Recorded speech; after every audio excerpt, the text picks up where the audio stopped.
ಹುಡುಗರ ಕಷ್ಟ ಏನು ಅಂತ ಗೊತ್ತಾ?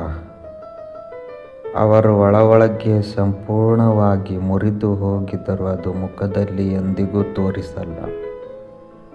ಒಂದು ಹನಿಯ ಕಣ್ಣೀರು ಹೊರಬಿದ್ದರೆ ಮಾತ್ರ ಹೊರಬರುತ್ತದೆ. ಅದಕ್ಕಾಗಿ ಅವರಿಗೆ ಏನೂ ಅರ್ಥವಾಗುವುದಿಲ್ಲ ಅನ್ನೋ ತಪ್ಪು ಕಲ್ಪನೆ ಇಟ್ಕೊಳ್ಳಬೇಡಿ. ಅವರಿಗೆ ಎಲ್ಲವೂ ಅರ್ಥವಾಗುತ್ತದೆ.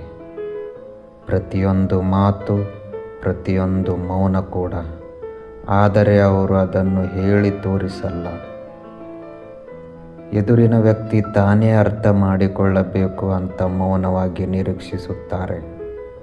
ತಮ್ಮ ಭವಿಷ್ಯದ ಬಗ್ಗೆ ತುಂಬ ಯೋಚನೆ ಮಾಡುತ್ತಾರೆ. ಆದರೆ ಆ ಯೋಚನೆ ಯಾರಿಗೂ ಗೊತ್ತಾಗದಂತೆ ಮನಸ್ಸಿನೊಳಗೆ ಇಟ್ಟುಕೊಳ್ಳುತ್ತಾರೆ. ಅದರರ್ಥ ಎಲ್ಲ ಹುಡುಗರ ಜವಾಬ್ದಾರಿ ಇಲ್ಲದವರಂತಲ್ಲ. ಬಹುಶಃ ನೀವು ಇಂಥ ವ್ಯಕ್ತಿಯನ್ನು ಇನ್ನೂ ಭೇಟಿ ಮಾಡಿರಲಿಲ್ಲ ಅಷ್ಟೇ. ಅದಕ್ಕೆ ಇಂಥ ಹುಡುಗರು ಇಲ್ಲ ಅಂತ ನಿಮಗೆ ಅನಿಸುತ್ತಿರಬಹುದು. ಆದರೆ ಹೇಳ್ತೀನಿ ಕೇಳಿ, ಇಂಥ ಕೊಹಿನೂರ್ ವಜ್ರದವರು ಎಲ್ಲರ ಭಾಗ್ಯದಲ್ಲಿ ಇರೋದಿಲ್ಲ. ಎಲ್ಲರ ಭಾಗ್ಯದಲ್ಲಿ ಇರೋದಿಲ್ಲ. ಎಹ್ಸಾಸ್ ಬೈ ವಿಜಯ್.